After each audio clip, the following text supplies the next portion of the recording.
The question is, as on the order paper. Rushanara Ali.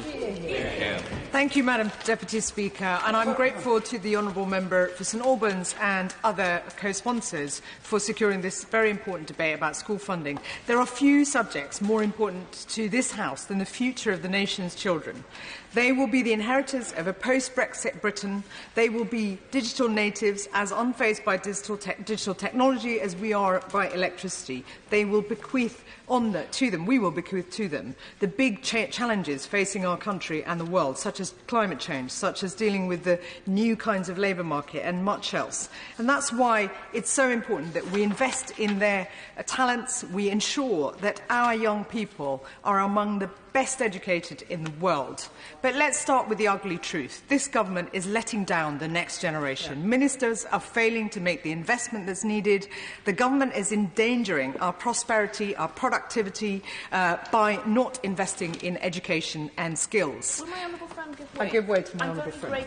I'm very conscious there are differences in systems between England and Wales, but would my honourable friend agree with me that the concerns of teachers, of parents and of students themselves, that to face the challenges we need to be spending a higher percentage of our GDP on education?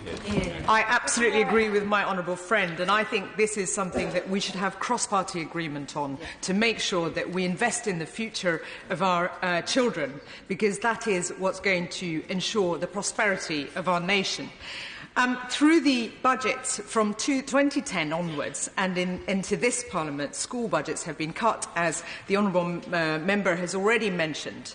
And just since 2015, when the former Prime Minister won his short-lived majority, 9 out of 10 schools have seen real terms cuts in per-pupil spending. If ministers maintained spending even at the 2015 levels, school funding overall would have been £5.1 billion higher than it is in 2019. And across the board, early years and FE funding cuts are devastating our constituents' lives, our young constituents' lives, when they should be supported.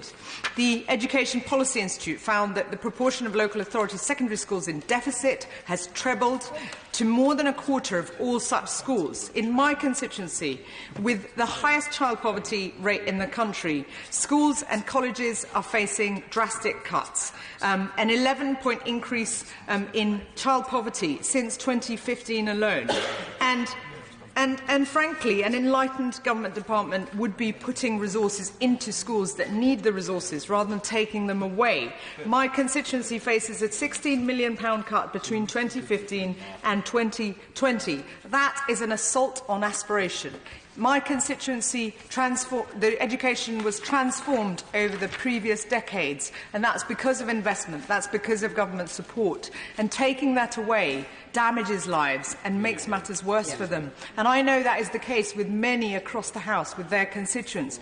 It is so important that we reverse these cuts, that we reverse the rising class sizes across our schools in the different constituencies, whether it's in pockets of poverty in leafy suburbs, and I recognise that point that colleagues in the other side of the House raise, but we mustn't punish poor areas like in my constituency by taking resources away from those schools. We have to level up, not have a race to the bottom. We have to avoid a divisive approach of pitting MPs against each other to seek hard, much-needed resources for their schools. That has been the tendency over recent years through the assault on the fair funding formula as well as the general cuts. It is wrong to pit members of Parliament against each other for resources for their kids in their constituencies. We have fewer teaching assistants. We have teachers leaving the education system. We have massive problems with infrastructure and lack of investment. Just as with the National Health Service, we need a new consensus to ensure that the investment is put in so that we can protect the future and we can ensure that young people pursue meaningful careers and make a meaningful, positive contribution to our society. In the budget of 2018, the Chancellor said he would provide £400 million of extra cash. The reality is we need billions. The Chancellor yesterday to the Treasury Committee said that the comprehensive spending review it could be delayed because of the lack of clarity over Brexit. And yet the government has spent over £4 billion preparing for a no-deal Brexit. So we need to prioritise ensuring that the comprehensive spending review, if it doesn't come soon, then the government steps in and ensures that schools get the much-needed funding that they require.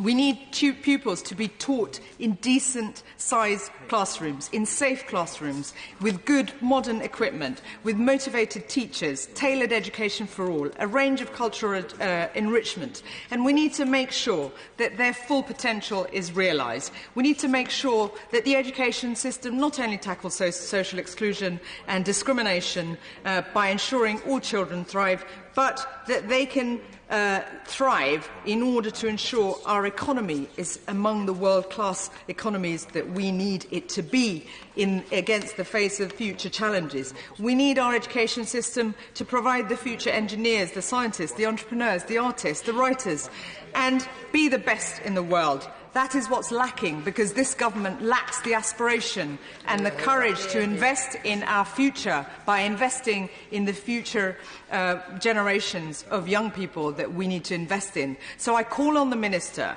to make sure that he takes urgent action to invest in our schools so that the negative impact is reversed and we support our kids. Robert Halfon.